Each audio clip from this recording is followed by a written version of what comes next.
Well, hello, Leah, and thank you for agreeing to participate to this. My pleasure.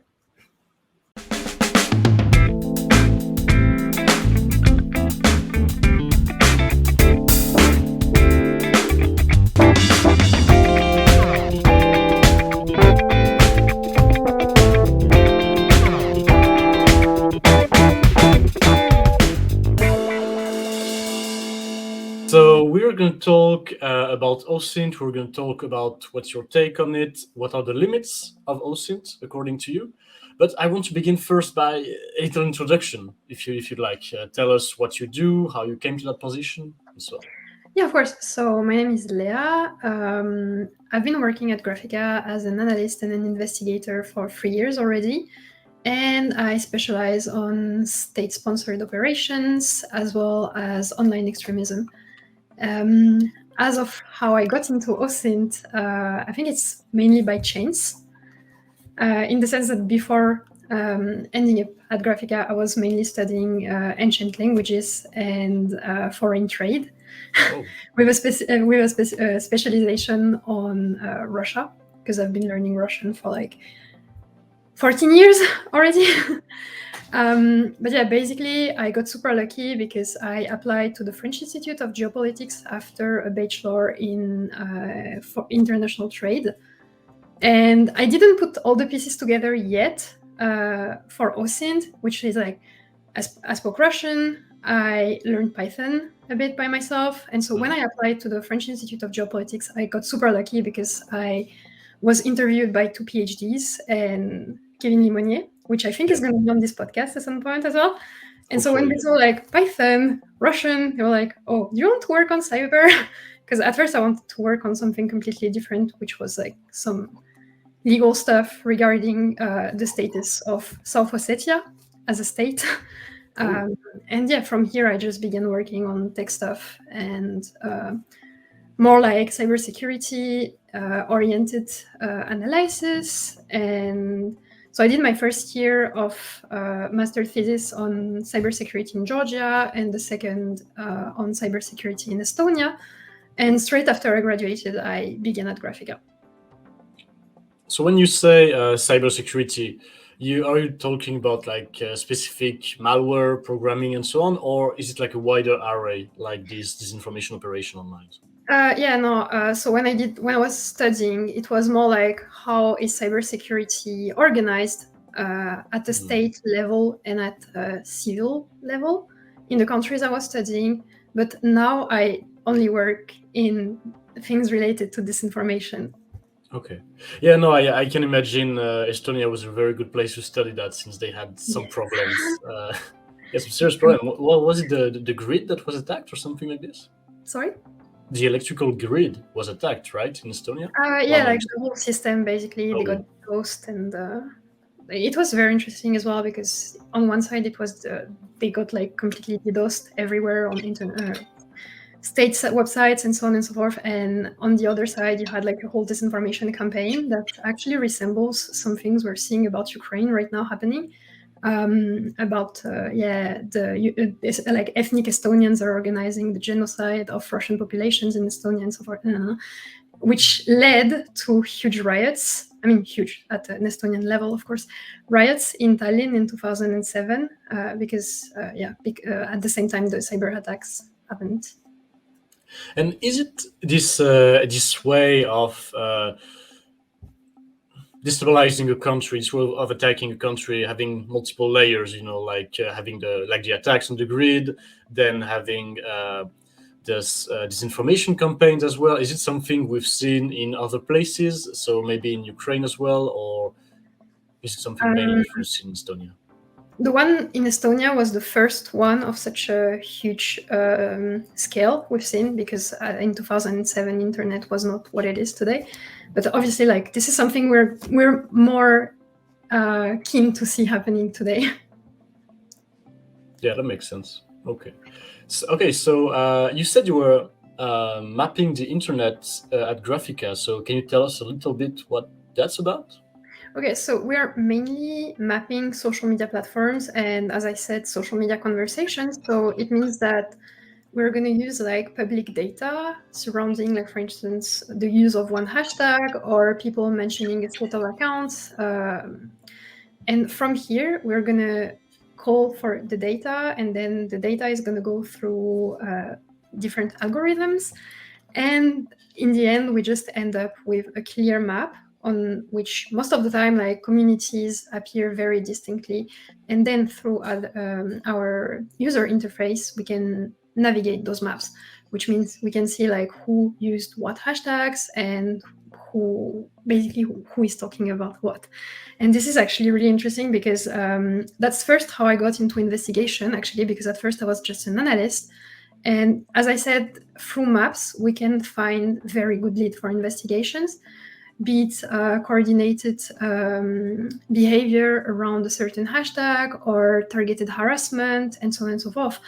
And that's how I began basically like digging on things. And we also do public reports, public and independent analysis for Facebook takedown sets. So we're just going to dig on the assets they're going to take down. And then we publish a report about what we're seeing and so on and so forth. And so those reports, for instance, very often call for OSINT, which means that basically, as I said, yeah, my work is just OSINT all the time. I mean, most of the time, because how I use it is, it really depends. And that's what I really like about this job.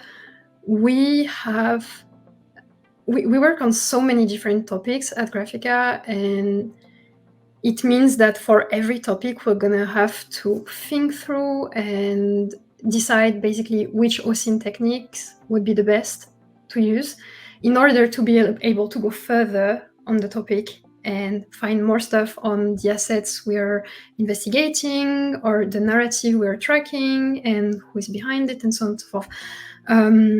To give you like some examples, I'm going to talk about the last report we published. It was this week, so we're second week of April, I think, something like this.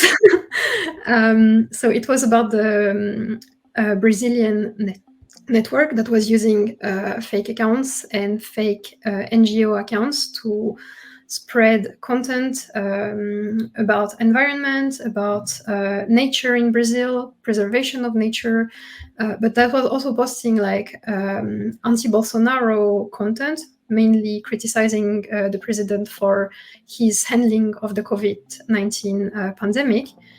And from here, Facebook, like, part of the takedown was that the set was supposed to be led by people affiliated with the Brazilian military.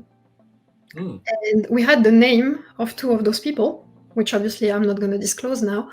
But the main goal with this was first to see if these people were still affiliated with the Brazilian military, and second, if it was something they were doing just themselves or coming from higher up.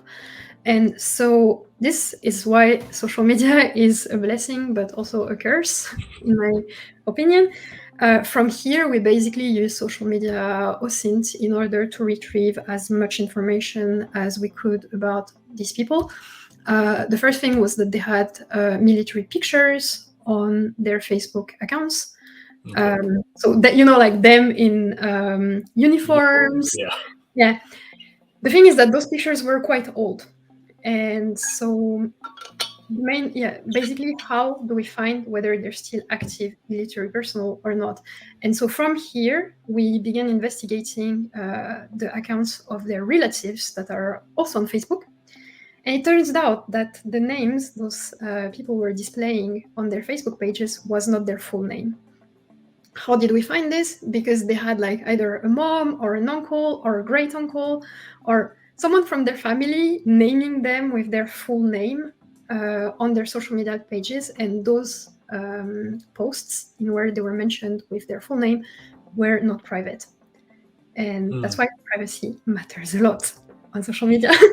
And from here, we are able to go search Brazilian military records to get the identification number of those people, but also we were able to retrace their whole career within the Brazilian military.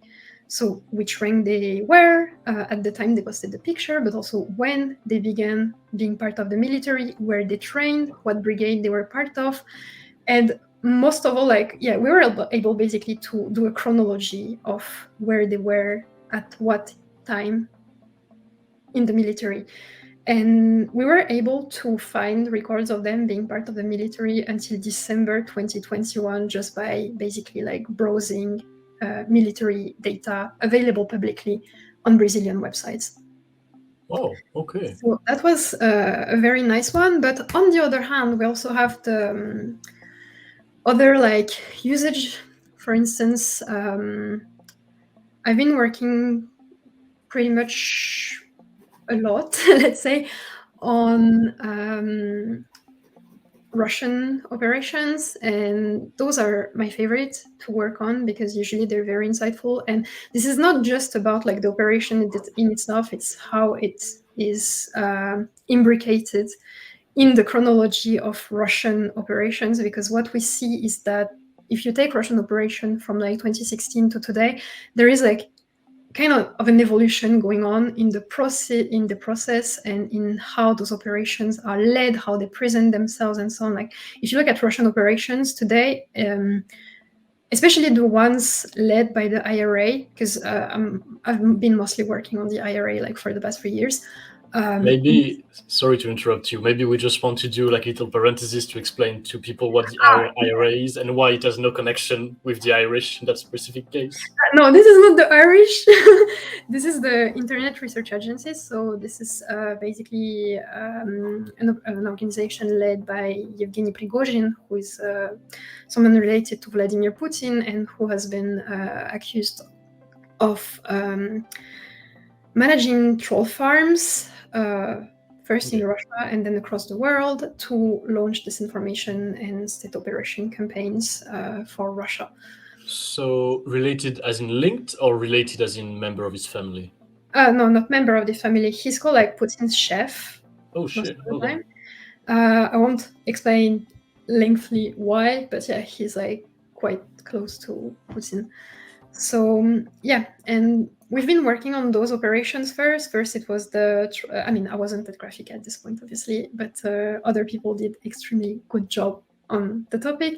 The troll farms in St. Petersburg, targeting the US elections and all the fake content that has been produced and aimed at communities in order to sow distrust and to stir up social issues between Americans.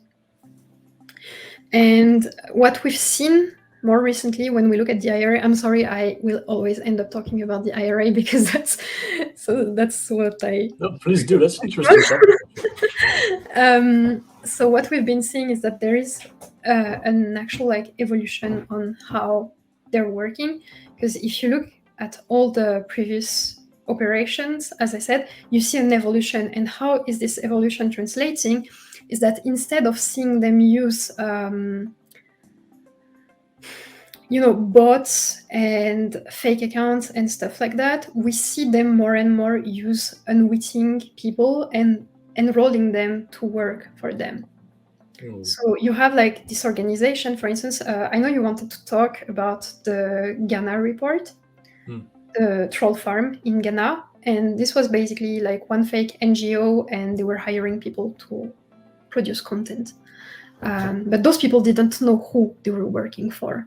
And this is something we've seen as well with two of the last IRA operations we've been working on at Graphika. So the Peace Data one and the NABC one. Those ones were particularly interesting because the first one, as I said, Peace Data was targeting the American left, and NABC was targeting the American far right. And what both of these organizations did, they had their website, they had social media presence, but also they had a bunch of fake journalists whose role was to recruit real people, real writers and journalists, in order to write for those outlets that are fake outlets, of course, without them basically knowing that they're working for Russians. Okay, but then where would it be published if the outlets are fake? They had their website. Okay. They had their own websites, and from here, it was just some of the fake journalists were just reposting the stuff on social media as well. Okay. You have like this kind of this is basically like now I feel like the IRA operations mainly rely on unwitting people working for them instead of them doing the work. Like we could have seen that happen in the US 2016 election. But it was also true in the 2016 election where they had like real activists working for them, but unwittingly, and organizing protests and stuff like this.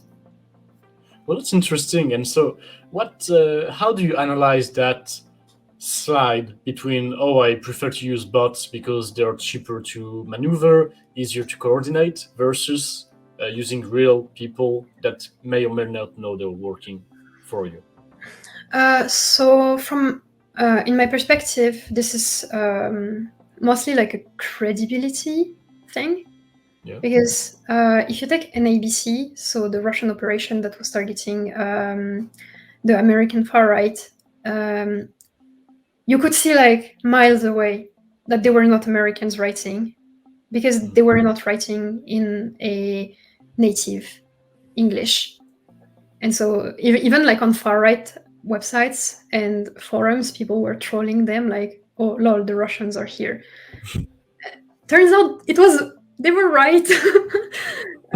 But also, it's getting credibility, because it's always building up personas as well take time. Sometimes it takes effort as well, especially if you want to pose as a journalist. So I assume that's why you'd rather pay someone to do it. Okay. Because they already exist and they're real, and maybe they have a history as well about writing about some topics and so on, and they already have like a following as well. So everybody wins in a way. Okay. And you were talking about state operation. So my question is, how do you recognize that, and how do you look for it? How do you see a post, and how are you like, oh, well, that seems a little bit untrue and not organic? That's the 2 million euros question. Honestly, most of the time we get tipped off by either journalists or social media platforms, because they have, especially in the case of social media platforms, they have all the technical data behind the operations, so things that we wouldn't be able to find ourselves. However, if you look at how to find those, sometimes they're quite bad at canceling their traces. Yeah. And that's how we ended up finding the whole Russian network in the Central African Republic that was fighting with French trolls, apparently led by the French military. Well. Because, it's actually a very funny story. And someone, not at Graphika, looked at the NABC website had this banner with the name of the website. And someone thought about checking the EXIF data of this banner, and it turned out that in the one line of the EXIF data, it was mentioned like Centrafrique Info. Yeah. And so we just went to search for Centrafrique Info on Facebook, and it turned out it was a French-speaking pro-Russian Facebook page that was targeting Central Africans. And from here, we were like, okay, what do we do with that? We did some more digging. We found a second page affiliated to this one, which was called Les Oiseaux de Centrafrique, so the birds of the Central African Republic. And from here, we were able to find the person who was behind this. And a couple of months after, we got like this network that wasn't only like our work, because we didn't work alone on this. And from here, I think it was when we publish, because this is part of the takedown as well, Facebook sent us a list of those suspected pages, and they also sent us like this French counterpart that we noticed, because they were basically fighting in comments between pro-French trolls and pro-Russian trolls, about the presence of France in the Central African Republic and the heritage of colonialism and stuff like those kind of topics. And so, yeah, we ended up having like these massive operations where it was basically two state-sponsored operations fighting one another. And this was legit like fascinating to look at. It must be. I mean, that's certainly one way to fight people trying to gain influence in the region, is to organize your own influence operation, I guess. Yeah, this is actually, yeah, this is an interesting topic as well. I think the ethics behind this, because I personally don't think that the French military should do that. But yeah, that's a whole question. But yeah, sorry, I drifted away from the original question. Oh, please do anytime, especially if it's to like talk about little anecdotes or investigation you had that were particularly interesting. Please do anytime.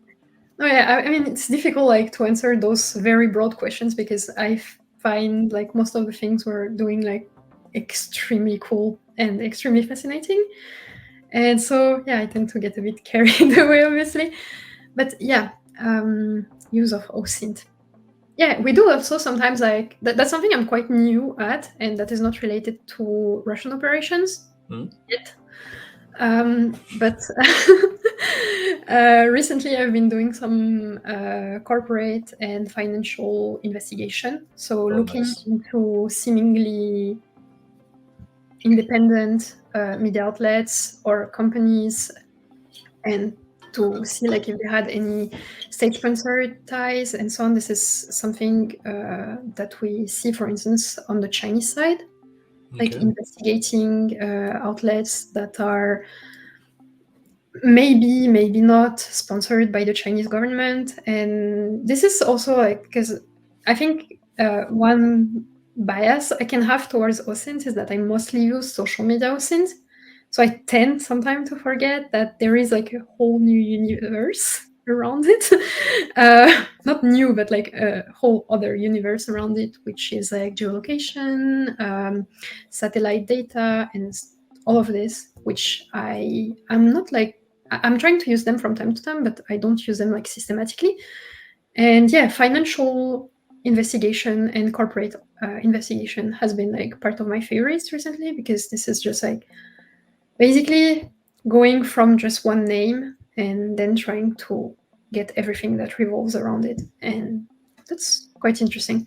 But I've also like, at least not really recently, I'm completely lost with time, but we've also been using geolocation for one Russian suspected state-sponsored operation, which was actually another investigation that was derivated from the NABC investigation, because even though Facebook, Twitter, LinkedIn took down their fake authors, they were also active on alt-tech platforms, so Gab, Parler, and some forums. The classics. And obviously, they didn't delete them because obvious reasons. And from here, we noticed that those guys were still active on Gab and Parler, and they all of a sudden began spreading memes that we weren't able to pinpoint anywhere else on the internet. And so we verified whether it was true or not, if it was something that they stole somewhere else from the internet or not, or if it was content they were like deliberately creating and spending time on in order to continue influence the American politics. And the same accounts one day posted, and this is when we talk about the toilet paper story on Times Square. They began posting this set of pictures of a guy that was distributing toilet paper rolls stamped with Joe Biden's face on Times Square.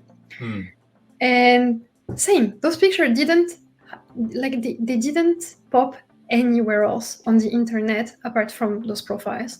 So from here, we obviously use like geolocation to see where it was taken. So it was, I think it was ABC, in front of the ABC studios or something like this on Times Square, pinpoint the time it was taken, the day it was taken, and so on. So this is just like basic geolocation OSINT.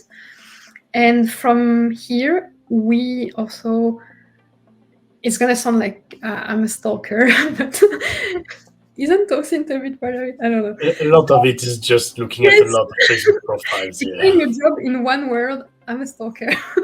that's. I mean, that's the basis of it. To be fair, a lot of it. Yeah. But and yeah, from here we tried to find the man that was on the picture and also the person who took the pictures. And it turned out that the first version of the report we published, we didn't find the job ads for the distribution of toilet paper on Times Square. But then we got tipped off by someone on Twitter that they found a job ad that could match the operation. Oh. And from here, we were able to find the photographer. And this is, for me, when you hit the limit of OSINT. And that's why I think last time we had this conversation when we met, you, at least in our case at Graphika, it's very often that we end up kind of hitting a wall in the end of an investigation, just because, well, we have all this data. What do we do with it? If we want to take it further, we need to get in touch with people. Yeah. And from the moment you have to get in touch with someone, this is not really this is not OSINT anymore. Yeah. This is just like real life intel. And yeah, we were able to get basically the identity of this person. We got in touch with him, but it stopped here because we're not the law enforcement. Yeah, that's something I also sometimes run into. Like, I see someone selling QR codes to verify your COVID passport on the dark web. And then it's like, oh, add me on Snap, maybe with this username. But Snapchat is built in such a way that you're going to get the Bitmoji, so like the representation of that person. But then how do you go further? How do you get more information? If you're not law enforcement, that's going to be very difficult. Yeah, for me, this is like, that's why I see OSINT more like a tool instead of a finality in itself. It's just like something that will allow you to then be able to go further if you want to in real life, especially when you're investigating individuals. But as I said, we're not law enforcement. And from here, it really like raises the question of what are the boundaries someone wants to establish when doing and working on an investigation, because this is also part of OPSEC in a way for me, because obviously I'm not going to go browse like neo-Nazi communities, or because I work on extremism a lot as well. When you work on conspiracy communities, I'm not going to go as Leah with my profile pictures, because there are inherent risks to investigating those communities. And not only those ones, in general, like all communities can represent a risk to an extent if you're going as yourself and be like, hey, look, that's me. So obviously we're using fake accounts or sock puppets. But this is, to me, like that has to do with, in general, like the ethics of OSINT, because first question is like, is that you're lying about your identity? So first, is that okay? And secondly is, how far do you want to go with this fake identity? My red line, for instance, is interacting directly with someone. Like if I have to interact with someone, like actually talk to someone under the fake identity in my investigation, then that's the end of my investigation. This is not something I want to do myself. But it's very nice on paper, but it turns out that more and more, like the communities and the groups we're investigating are operating on closed discussion spaces, be it on Discord or on Telegram. This is something that, for instance, we had to do when we worked on our VV report. For a bit of context, the VV is an anti-vax movement that was launching harassment campaigns online against pro-vax politicians, media, and medical staff, basically treating them, like insulting them of being Nazis and stuff like that. And they were just like swarming their post like it was 600, 700 comments in the span of a couple of minutes. And it turns out that the VVs were coordinating on closed Telegram channels that were very, very hierarchized. You had like this basic open channel that was just presenting the movement and giving the links to the other groups. But if you wanted to be part of the movement and so be part of the operations, you had first to enter another group on Telegram that was called like the Path of the Warrior or something like this, Okay. where basically you had to watch and you had to read and listen to like 120 minutes of documentation or something like this. It was actually like massive in like considering the community. It was massive, like just reading basically what are the beliefs of this group, how they organize, fighting techniques like reverse psychology, and it was like a lot. It sounds like a cult. Or was there like a charismatic leader somewhere, or? No, that was the whole thing. It was a completely like decentralized movement as well. Oh, wow. Like leaderless. Actually, the French police arrested like 8 admins later on because 3 politicians sued them for targeted harassment. Nice. But yeah, it was also a very leaderless movement. It originates like from Italy, but it spread to France, Germany, Italy, Brazil, and the UK, if I'm not mistaken. Okay. Maybe they even grew more since the moment, like since we did our investigation, but I don't know. And yeah, basically, like in order to actually be included in the in the In the group, in the community? No, not like in the operation. Yeah. You had to read all this documentation, and then you had to get in touch with an admin and answer 4 questions, 3 by the like in a writing format, and 1 in an audio message. And this is we managed to know that because we found someone on Twitter who actually like went through the process. Gosh. But for me, this is definitely the red line, because I did not want to basically cheat someone on my identity. And this is a problem that is growing very fast, especially with like big platforms deplatforming extremist and conspiratorial groups. They move to more isolated spaces that are often private and that you need to have like an actual pseudonym or an account to enter. And that poses a lot of questions for the future of investigation and investigating those communities as well. Because as I said, I don't want to mislead someone on my identity, like at least on direct discussion. But I think, yeah, it's becoming just more and more difficult to know where to draw the line, especially when those are small communities, because like even if you have a small, like a fake account, if you decide to enter like, I don't know, an extremist groups on Discord that has like 50, 60 members, you're gonna get caught. Or at least they're gonna be like, hey, who are you? So yeah, this is like also, that's something that this is a question and an issue I find in general really interesting. Like, what are the ethics of OSINTs, and when do you have, and this is obviously something that is going to change for everybody, like to each one their own limits in OSINT. No, that's a good point, and that's something I've never obviously done such investigative work and spent like 2 months studying like a specific movement, but I know some people do, and I know the crunchiest info, the most interesting communities are the one behind closed doors. It's the same for example, I'm thinking about some forums on the darknet, carding forum, for example, where you have to deposit a certain amount of cryptocurrency to be able to enter. So people know that you're serious, so people know that you're invested in it, and that you are in it not just to study them or get some information, but to actually do business. And that's like, lying is one thing, but actually providing bitcoins to cyber criminals just in order to study them and gain information, that's a whole other ballpark. But I do understand not wanting to lie.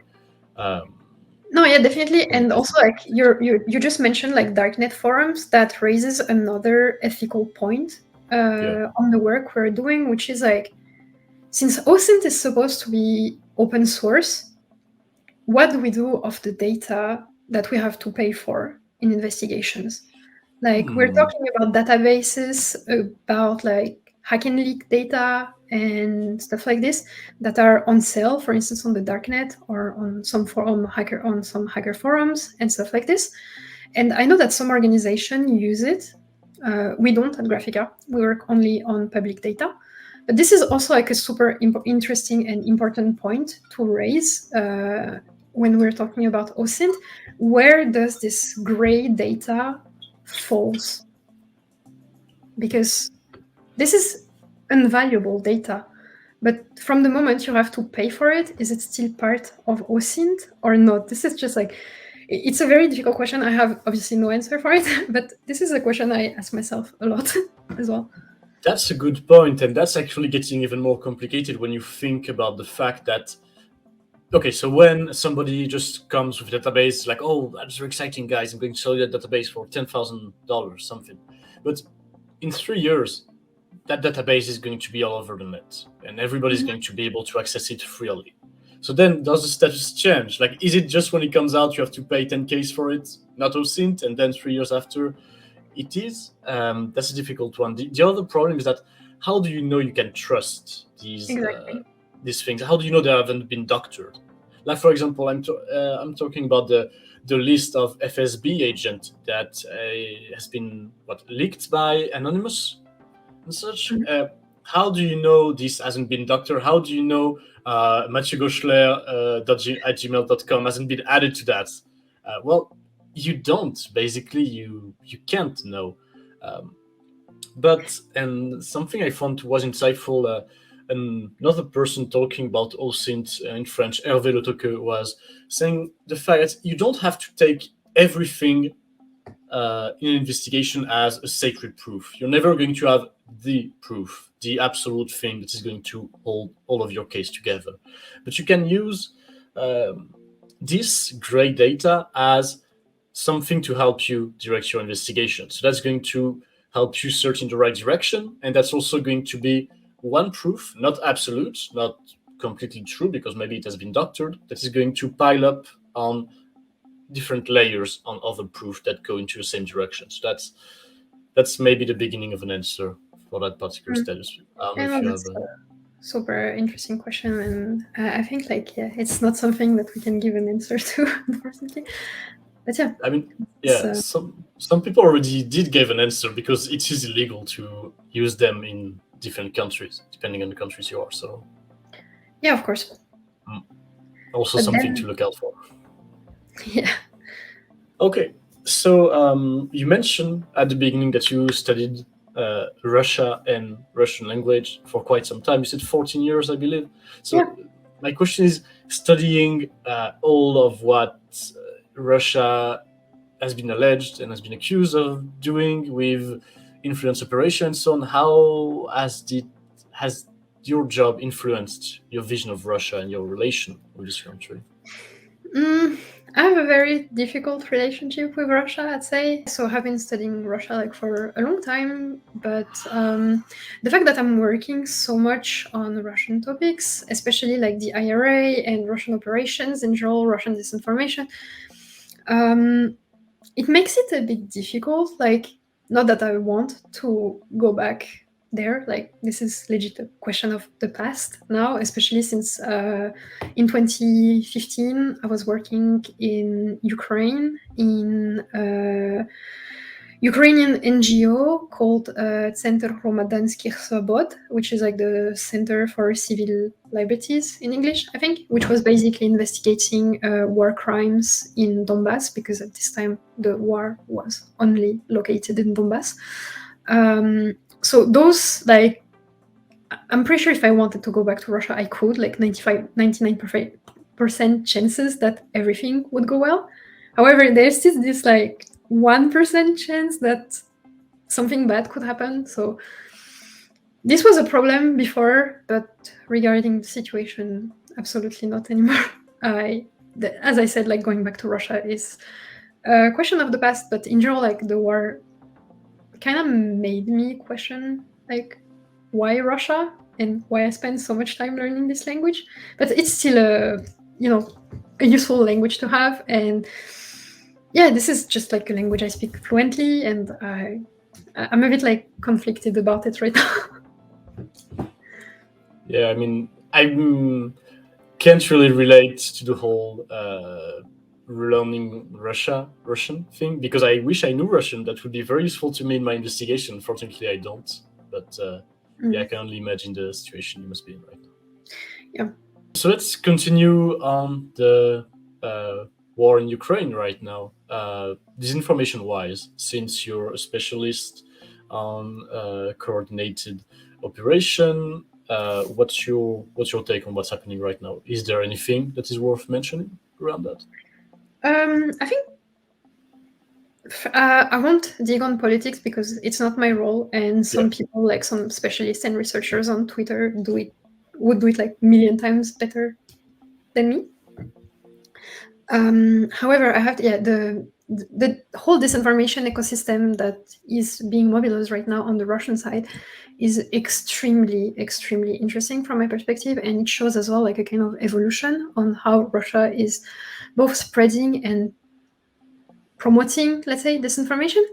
Because especially in Europe, I think since RT and Sputnik got banned, it's really interesting to see that now most of the propaganda we're seeing, the pro-Russian propaganda about the war in Ukraine we're seeing, is going to be channeled through pro-Russian influencers and also through official Russian accounts. Like, for instance, in France, the Russian embassy in France account on Twitter is extremely active and has been involved in spreading disinformation about the massacre in Buchka being supposedly a Hollywoodian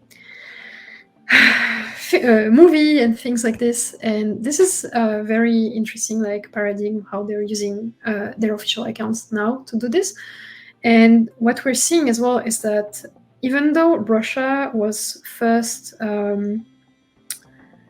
completely like negating anything that was happening in Ukraine to Russian audiences, like in Russia, now they kind of changed the way they're doing it. And instead of not showing anything, they show everything. They have to, because those images and videos are still on social media, no matter what they do.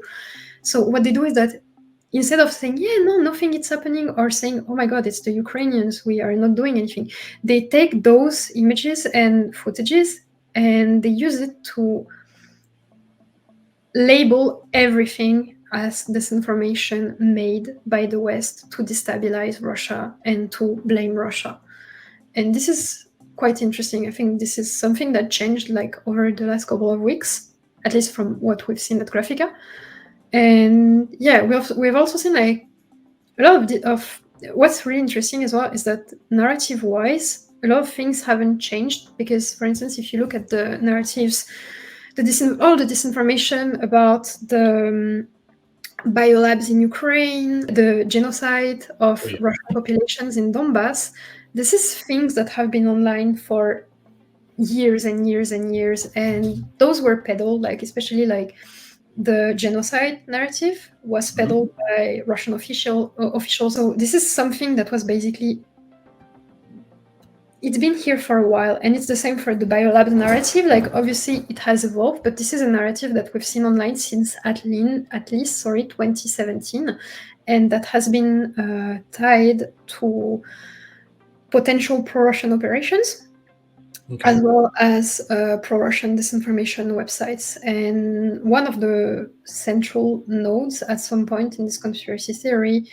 was South Front, which is suspected to be a Russian operation as well. We're seeing most of the narratives we're seeing right now are not particularly new. Of course, they are adapted to the situations as things emerge. For instance, like all the massacre, the executions and stuff like that are supposedly staged to be like movie productions by the Ukrainians and the West, but also all the thing about, it's just things that have been here for a Yeah, while.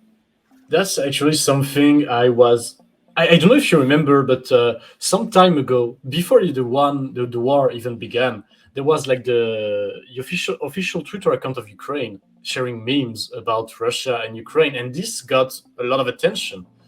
I mean, for the Ukraine Twitter account, Ukrainian Twitter account, and I thought it was pretty interesting. But then Russia, as you said, started to do the same and peddle propaganda through their own, not only state media but their official Twitter accounts, like the official Twitter account of embassies were tweeting that, and also the Foreign Ministry of Defense, these kind of things.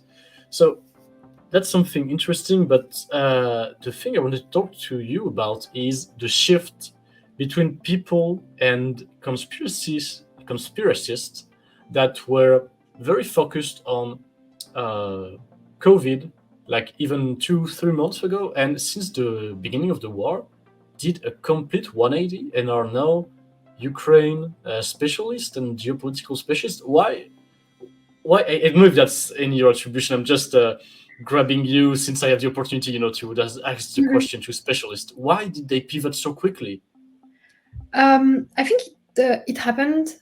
It is a phenomenon we've seen as well at Graphika, and I think it's definitely a phenomenon that has to do with the mistrust in both the media and governmental institutions. Because something that I think is often not mentioned when we're talking, for instance, about conspiracy theorists or about anti-vax movements, for instance, like COVID skeptic and so on, some of them are not like conspiratorial at the core. They're conspiratorial, how would you say that? Conspiratorial for the occasion, in a way. Okay. And this is something we've seen a lot, for instance, with COVID skeptic conspiratorial communities.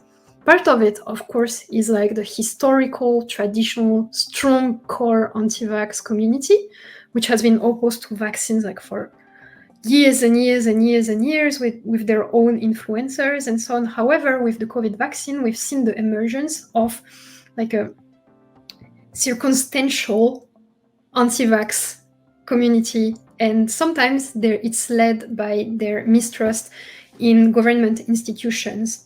And this is something, for instance, that we see a lot on the left of the political spectrum, where people are opposite COVID vaccines and lockdowns and measures in general, not because they think that the vaccine is dangerous, but because they feel like the government is trying to enforce something unlawful on them. Mm-hmm. And so from the moment you have this distrust in the institutions, this is kind of like an open door to a lot of things. And like pro-Russian narratives are those. Because when you're in this paradox where you think that the media and the government is lying to you, then it's about COVID, okay. But then if the media began talking about a war, are you going to believe that it's a war, and who is behind the war? Most of it, mostly, because in the case of the Russian-Ukraine, like the Russian war in Ukraine, well, Russia is invading Ukraine and waging a war upon the country. But if you hear that from a media that you don't trust, there is a chance that you are going to question yourself on, since the media is lying, who is really behind this war? And this is something we see a lot as well, in the way that, okay, if my government and my media support Ukraine, it means that I should support the other side. So you're saying that the... Oh, sorry. No, because I don't trust them, so I'm going to believe the opposite of what they're saying. No, that makes sense. So you're saying that this whole pivot from COVID to the war, not trusting the main narrative that Western media is pushing, which is that Russia is waging war in Ukraine. You're saying they're not believing that because that's now the main focus point of media. Like before it was COVID, because obviously it's such a huge thing, and now everybody's talking about Ukraine, so they're going to take the counterfoot, let's say, and say, oh, actually, everything you're saying is false, and I'm right. Yeah, at least at Graphika, we see that in the monitoring that we're doing on this. There is this narrative going on that basically the war in Ukraine is the new COVID, because this is something that, according to them, is used and instrumentalized by the governments to exert pressure on their populations and control them. All right. Interesting. And now for something completely different. Tell me more. Sorry, what? Tell me. Yeah, so I know if you can talk about that or if you have anything to say about that, but I just thought I would throw that question in there because French presidential election are right around the corner as we speak. As you said, second week of April. At the end of the week, there is the first term. Yep. So, what is there anything you want to tell us about around influence operation targeting France or that have targeted France in the past? Who are the presumed authors? These kind of things. Of course.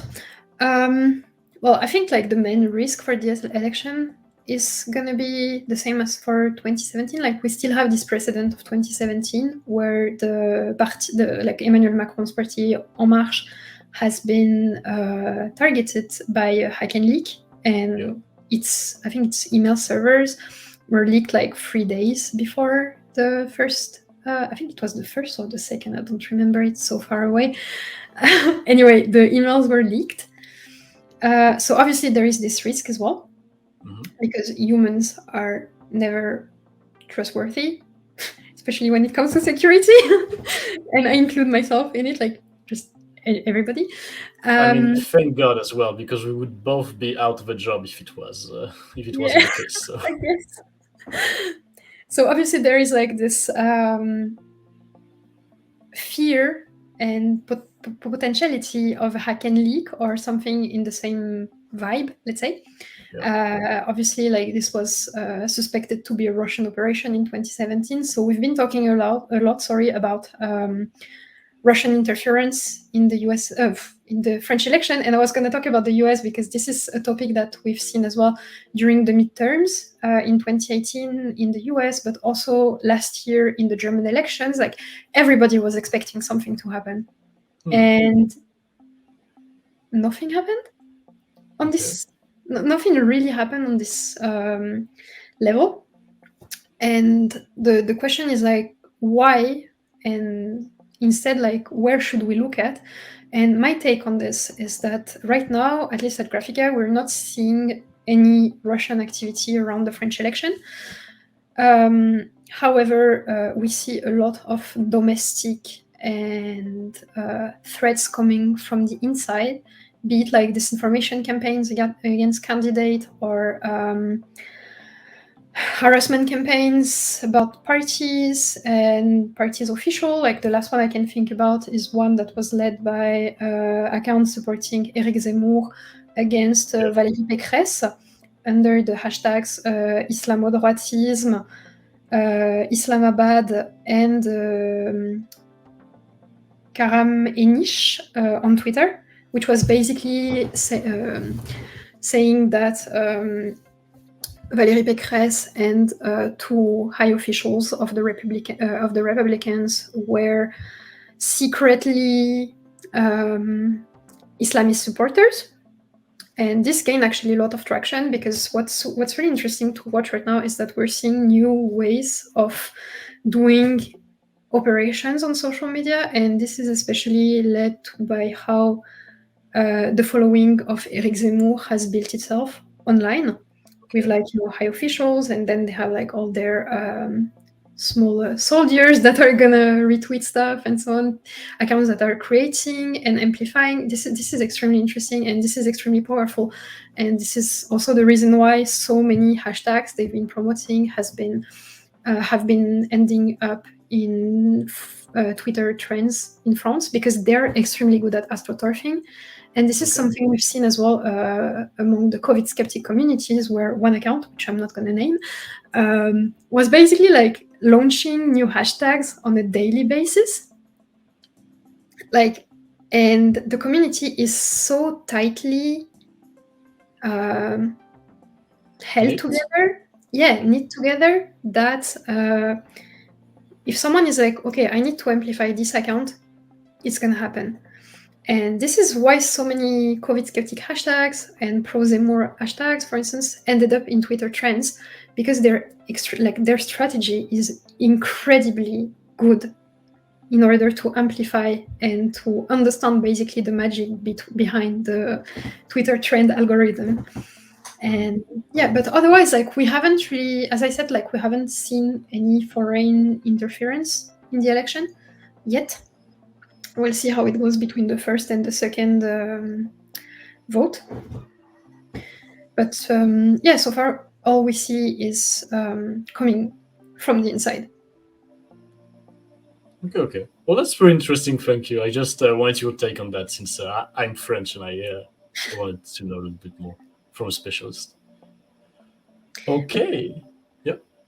No, I was going to say, this is just something that we've seen as well for the German election, where all the campaigns and all the disinformation campaigns we've seen were organized by national communities and not by foreign actors. In some cases, in Germany in 2021, it's been amplified by the Russian state media, so RT and Sputnik, when it was still running. This has been the case, for instance, with all the campaigns that have been targeting the Green candidate for the Chancellery, Annalena Baerbock.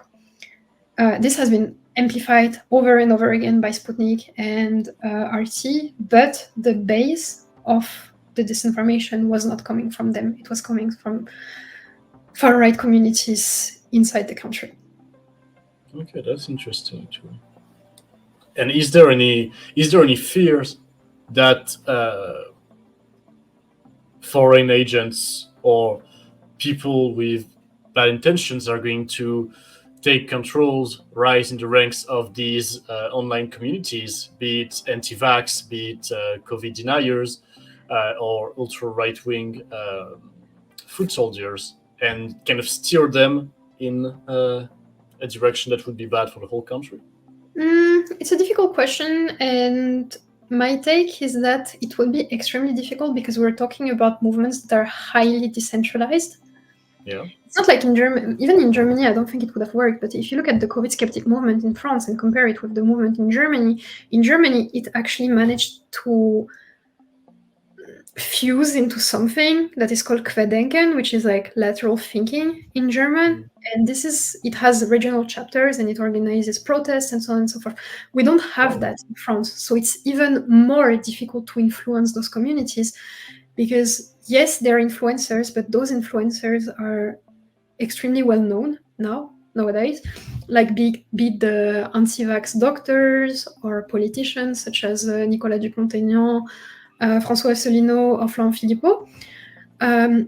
So they have like already their leaders. So I think it would be extremely complicated for actual agents, like foreign agents, to penetrate those movements and try to move them on the side, like towards more extremist content. And this is also true with extremist communities, because those, especially since the dissolution of Bastion Social and Génération Identitaire, we're seeing the groups come back. I'm just going to disclose what are Bastion Social and Génération Identitaire before we go on. For our non-French listeners, Génération Identitaire was a right-wing organization that was classified as a hate group, if I'm not mistaken. And after pulling a little stunt at a protest, it was actually dissolved by the French state. Mm-hmm. So yeah, both are basically like violent far-right communities that have been involved in several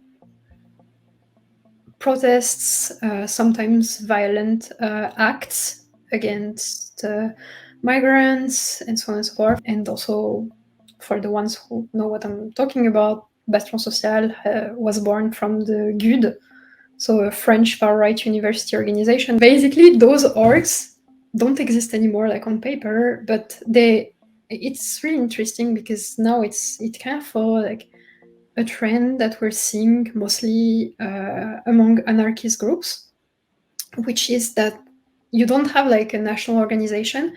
It's going to be very small autonomous groups, usually at a regional, even like a city level. Yeah.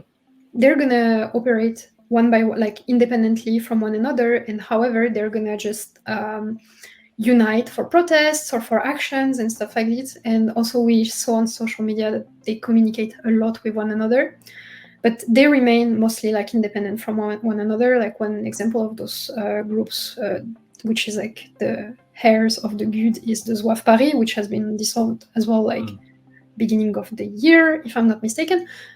And it would be extremely difficult as well to penetrate those groups because they're extremely small, and most of the time some of them are neo-fascist, some of them are identitarian, and it kind of leaves very little space for, let's say, non-nationals.